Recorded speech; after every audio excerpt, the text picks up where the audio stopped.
Stumble, you might fall. The writing's on the wall. I ain't gonna go blind. What does that mean to you? I can tell you what that means to me. What that was, when I heard those lyrics, was a revolution in music was happening. There was a group coming out, and I mean, they were already there. But when I say coming out, I'm talking to the people that hadn't heard about them. But there was a group coming out with a new sound, a revolutionary sound that pretty much dictated what music was going to be for the next, what, 10, 15, 20 years. And you know what? I'm proud to say that the people that created that sound are good friends of mine that I've known even from those days, even from before that the album took off and everything. So, you know, I'm proud to say that I've got one of the main guys in the group here. His name is Birch, and the group that everybody was talking about at one point and still has maximum respect for to this very day for what they achieved is the stereomcs. It's great to be here, Blade. I want to start by first of all asking you, you weren't originally from London? No. Right, Nottingham, right? Yeah, that's right. Okay, so what brought you from Nottingham to London? Well, back in the early 80s, late 70s, early 80s, for somebody who wanted to pursue a career, or a life, really is a better word for it, in music, Nottingham didn't really have much prospect. There was not really anything to offer. Was there a closer place you could have gone to, or was London the place to be? It just felt like a magnet. There's only one thing at that point in my life I could do, and that was I had to get out of Nottingham and go to London, and that was just what I had to do. I just did whatever I could to get out of town. I got accepted at a photography college and started doing a course on film and TV, and that was what got me out of Nottingham. So you were doing that course in London? Yeah. Elephant and Castle. Oh, wow. Yeah. Neck of the woods, our neighbourhood. So what year was it that you moved from Nottingham to London? And how long did that transition take before you started getting recognised for your music, for the work that you were doing? I was doing music since I was 12. But, you know, my mother and father, they couldn't really accept that I wanted to be a musician. Like probably most parents, they want their kids to go and get a degree and do their education and all of that. And so I was under a lot of pressure to follow the normal route. And I'm really grateful for it, because if you don't have that sort of pressure, then you don't really know if you're built for what it is that your life is calling you for. Yeah. Right? So if you succumb to the pressure, then it's kind of saying something. But really, I got to college and within a year they kicked me out because I just wasn't there. So they actually kicked you out of college? You didn't leave? No, I didn't leave, but I wasn't really bothered. I mean, it's a great subject, film and TV, but for one thing, I just wasn't built for the art mentality. Okay. Yeah, I just didn't speak that language. And the other thing was, there was a conflict of interest because I really wanted to make music, and so whilst I was at college, I was also playing in bands. And sooner or later, something had to give. So when you were in these bands, were you a vocalist or were you playing an instrument? I was playing the guitar and singing in a band. So you can actually play guitar as well, even though... Yeah, that's how I started. Wow. Yeah. So if I was to put a guitar in your hand now? I wouldn't be able to play you anybody's song, but I could play the guitar, no problem, yeah. Wow. So, because obviously being a vocalist, that's all people ever see you for. In all the years I've known you, I didn't know you did that. The talent is actually having a vision of what sort of sound that you want to make. Yeah, you can be as educated and skilled as the most skillful virtuoso, but if you don't have that visualization, which is unique to you, then you can just sit on a shelf, really, because it's never really going to capture anybody's imagination. I mean, look at Johnny Rotten. It's like, you know, he's not a singer, but he said more in one song than most people could say in 50 LPs, you know. Tell me about it. And that's actually a really good topic that you touched on, because I wanted to address what I was hearing when, you know, like back in the days in the mid 80s to late 80s. I used to go to a lot of sort of house parties, and I used to end up in a lot of places where they'd have hip house was starting to come in, and all that kind of stuff was happening. But for me, that I was a lyricist, I wasn't hearing anything. Like, it was empty music. It was just like dance, don't care, take a couple of pills and be happy, but it was empty. And that was what really impressed me with what you were doing, because you could take lyrics that meant so much, and you could say 5 lines that basically destroyed somebody else's 20-year career just because those 5 lines meant so much. Well, that's nice of you to say that, but... I'm a lyricist, and I'm saying that. And I think you were underrated for that. I have to say, I think you were underrated for that. You know, I humbly thank you for the compliment. I've never really been complimented like that for lyrics before, to be honest with you. I mean, you know, how much people listen to lyrics, I'm a bit dubious about. But lyrics are important, and I'm always interested in what people are writing about. And if I'm listening to a song, even dance tunes, you know, and they've got a singer on, quite often you can't really understand what they're saying because the vocals these days are quite affected and stuff like that. But I'm always interested to know what people are actually talking about. Yeah. I always thought that what you talk about should somehow reflect the life that you're living and the environment that you're living in. You know, look for your inner strength, right? You know, we can do this, right? If we reach to our inner strength, it was a positive vibration. You know, we used to do gigs in the early days to a lot of hip hop crowds, and we got quite a lot of flack at a lot of those gigs, but I understand it. And I don't resent it in the slightest. I think it was fair enough, because we weren't a hip hop band. We weren't a rap group. You know, that we were brought up on this different palette of colours. You know, that there was all these different influences that we had when we were growing up. And although when you first hear like Rebel Without a Pause, you know, you just kind of go, well, that is a new sound to the human ear. And you have to forget everything you learnt about music and just start over. That's what, when me and Nick got together, that was what it was all about. It was like, forget everything that we know, let's just experiment, right? Get out tape loops and mess around with old belt-driven turntables and just try to make some noise and kind of go, let's try to make a track like that, right? And of course we failed miserably when we got nothing out like that at all. But because everybody, I think, was doing the same thing, was trying to make a sound that they'd heard, but inevitably they weren't able to do it because there wasn't a computer and there wasn't Logic and there wasn't these out-of-the-box things that you could get where everybody could get the same sound. You had to invent a sound. You had to make one yourself with little bits of Band-Aid and, you know what I mean, stick it together. You know, someone heard a Public Enemy record, so they thought, I'll make a record like that. Whereas you kind of like, I heard Public Enemy, I love what they're doing, but I want to be me.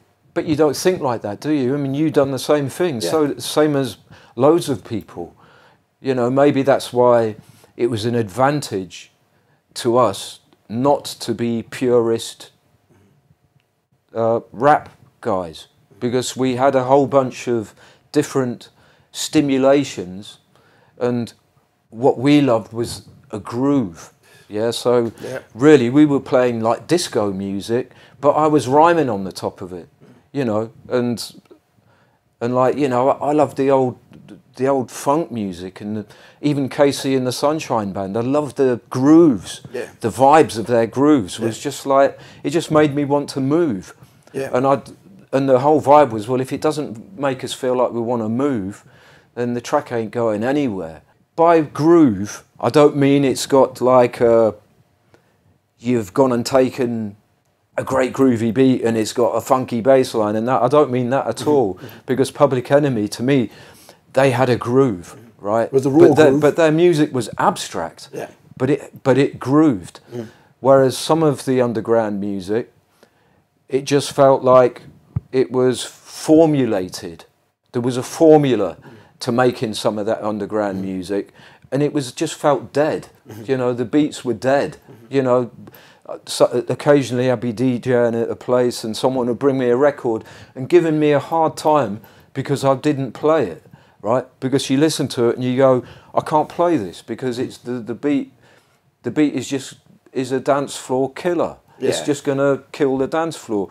And Schoolie D, some of Schoolie D's early stuff, I mean, I was very influenced by that, the way they put their beats together, you know, because some of it was just straight up drum machine, but they just made you want to get up, you know. It's like, Code Money. Do you want to get up and do a verse? Yeah, so how did you and Nick meet up? And were there other members of the group that were permanent members of the group as well? Or was you like the main features and then there was other people you got into the group to do little bits and pieces? Because like most people that I speak to, they see you and Nick as stereos. Yeah, well, Kath Coffey, I mean, she's an artist in her own right, you know, and a singer and a dancer. She's a permanent member of the group. We did have a drummer for years called Owen. But he recently, in the last 2 or 3 years, he became a father, and it meant that he couldn't really come out on the road with us so much. So we have a new drummer now, Tanzai. Okay. And he's a permanent part of the group now. And Ina, she sings with us as well, and yeah, she's a permanent part of the group as well. We're like a family. We have had other people come in and out of the band, but really if someone starts making waves or little ego battles, it just ain't going to work. Yeah, it's not. You know, people have to find their own spot in the band and settle and accept everyone as they are, you know, because Nick's quite an outspoken sort of person, right? And you have to accept him as he is. I'm quite a quiet sort of person. So you got to accept me for the way I am. I'll accept you the way you are, you know, as long as we don't grind on each other, you know what I mean? And we can all just sort of, there's an unspoken space for everybody, right? You respect everybody's space and you kind of go, yeah. I've actually learned a lot by being around you guys because, like, I mean, I've got one track on one of my albums where I say, well, now that the ego trips are over, I attack every dilemma with the same precision and exactness. I wrote that lyric after I came to the studio with you guys. Yeah, and I just saw that the egos were just like, there was none. You know, and it was a big learning curve for me, being around people like yourself. I've known Nick since I was 6 years old. Wow. I didn't know it was that long. Yeah. So, like, we're brothers, really. Yeah. But when we started, we didn't really mean to make music together. When was it that you realised that you're into music, he's into music, and let's do this? Oh, we were both into music. And you knew it? But we didn't ever imagine that we'd be playing together. Because he's a year older than me, but when you're like 12, a year older is a long time, right? So you're almost... a generation, a year is like a generation when you're 12. Yeah. So he was always one step ahead of me, and he was always doing things that at that point I couldn't dream to do because I was a year behind and I had restrictions, you know, age restrictions, which always wouldn't allow me to go places where he was going. Like he moved to London before I did. He was doing things, you know, in London, and so I was just pursuing my own life. And it wasn't till we actually lived in the same house, again, sort of by accident, and my brother lived in it as well. And I was playing in a band, and everyone peeled off from the band that I was in to go and play in other bands where they thought they had a better shout. Yeah. And I was just like left, well, I'm on my Todd, right? And Nick was in the flat below, and my brother was in the middle flat, and I was in the top flat. And Nick was making experimental electronic music, so he listened to a lot of early electro. And he had drum machine and a synthesizer and all of that. And I was like, wow, this is, you know, man. I mean, we was close like brothers, but we never really thought that we'd be making music together. And he just said, look, can you help me out? Because I'm not really that musically minded, you know, melody-wise. And I'm quite good at that. I've got a good ear for a tune. I can pick out tunes, and although I can't play pianos, I can figure out chords, you know, and stuff like that. If I hear a thing, I'll figure out how to express it. And so he said, come in the studio with me and just help me out, you know, doing some stuff like that. And I was just like, yes, it's freedom, right? It's his music I don't really know anything about. And I can just, he'll just tell me what he wants. And I'm like, this is like really exciting. And so I did that. And then he helped me out. And I ended up buying a drum machine and experimenting with an 808. I went out, got a demolition job. And like, did 2 weeks of that and I could buy an 808. And it was like, that was really where we started going, oh yeah, let's mess around together, right?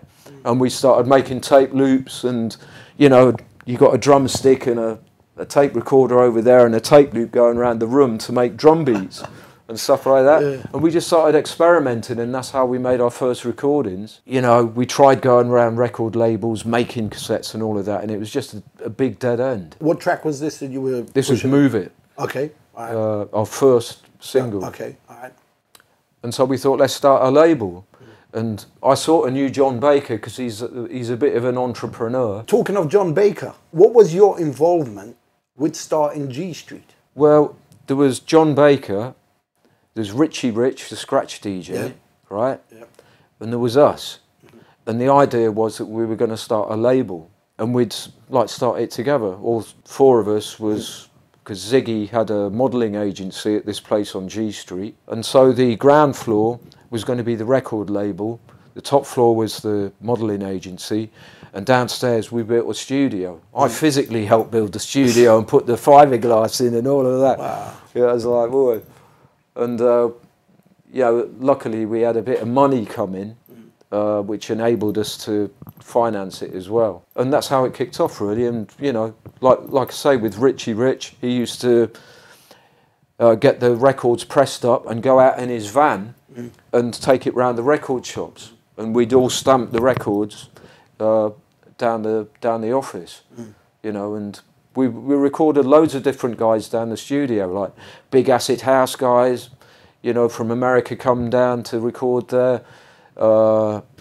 And English guys too. Well, what were they called? The Orb, but wow. they were called something else back then. Okay. You know, lots of people recorded down there. I just remember getting a call one day saying, "Can you come down for a meeting?" And it was the first and only time I went down to G Street. I think it was at the Barbican. Yeah, that's right. It was at the Barbican, and I came down with Hard Noise. Do you remember? Oh right, yeah. Yeah, we came in the studio. We did a little performance, had conversations and stuff, but I had no idea Richie Rich was involved. What year was that? 1990. Yeah, because I think Richie come out of the picture around that time. Right, so I heard an interesting story a long time ago. Was there a documentary or something where Robbie Williams ends up, someone mentions your name or something, what so stereomcs, and then Robbie Williams recites the whole of E04 first verse or something? No, it was Lost in Music, I think. Lost in Music? Yeah. So how did that feel? I mean, I've got to give him props for that, because how he managed to figure out those lyrics, I'll never know. Mate, the thing that gets me is you're talking about, at that time, Robbie Williams was the biggest artist on the planet. Like, you know, to us, we were like, oh my God, this guy's huge, blah, blah. You know, he's doing some of the biggest music. Everyone loves him, respects the guy. And he's there reciting not your most famous record, and he knows the lyrics to the whole first verse, probably the whole track. Yeah, I was surprised about that too. I think we met him somewhere, and he said he was a big fan, and I guess the guy who made the documentary, you know, heard about it, and yeah, for some reason he knew the lyrics. It's like, yeah, nice one, right? How did that feel? Life surprises you, doesn't it? Yeah, that's a great thing about life, you know, and as you go along in life, you go, who would have thought it? You know, a lyric I wrote in the living room of Lavender Hill, you know, where I used to sit there day after day, night after night, and you write this lyric, and it ends up getting played in bloody San Francisco, and you just go, wow, how amazing. And somebody listens to it, and they're like, I love this lyric. It makes me think of my brother who's off, blah, blah, blah, serving in the army, you know, and I was there. And you just think, wow, it's just surprising, isn't it? It's just like life is full of these surprises. This is what amazes me about you. For all the years that I've known you, I can tell you things that will, like, to some people, they'll be like, oh my God, really? Whereas you're just so calm about it, like, you know what I mean? It's just one of those, do you get what I mean? It's like, you're so relaxed. I don't mean to be... No, but I'm just saying, some people... not taking it for granted. I mean, I love it. I love it. I love the little surprises. And to me, that's what makes it all so worthwhile doing. Yeah, but what I'm saying is your personality is that really down-to-earth guy. This is what I'm trying to get across. You're that down-to-earth that, you know, you could have, I don't know, Barack Obama singing one of your tracks and you'd just be like... sorry, that might not be a bad thing for now, considering what's going on in America and everything. It's like if the Democrats came out and just told the people it's time to get connected, the writing's on the wall. Yeah, you know? Yeah, I don't know about all of that. It's like America's a funny place, but you toured America though, right? Yeah. So how was that? This is a funny place. Gotta say, it's funny because I had the guy around today to fix the gutter, and I was chatting to him. And we were talking about America, and he said, yes, America's like I don't like this term, but he said it's like a third world country. It is now. And it actually is. When you tour America and you actually see what America's like, you kind of go, damn, this place is so much poverty, man. You know, you go through one part of town and it's like Peyton Place, you know, and it's like every garden is perfect, nice little painted white fences, and you just think, wow, this is apple pie. And then you go down a few streets and it is like chalk and cheese, man. It's like so different. And then other parts of town where it's like tin shack poverty, where people are living in, you know, you kind of go, damn, I didn't think this kind of thing was in America, right? Everybody thinks America's is this great, powerful, squeaky clean nation, but really it's just not true. It's like, it is for a percentage, but for a lot of people, it's like not like that at all. And it's dirty as hell. Why do you think we get just the good side of it mostly? Like, if we don't go there and see it for ourselves, we don't know. The same reason that people get the good side probably of England. You know, people think of English people as these sort of people with this funny little accent, and we're quite harmless, really. But really, England's got some serious bad karma to deal with. Yeah. And that's why the country's in a shithole. Ladies and gentlemen, you're the first to hear it here. Rob from Stereo MCs swore.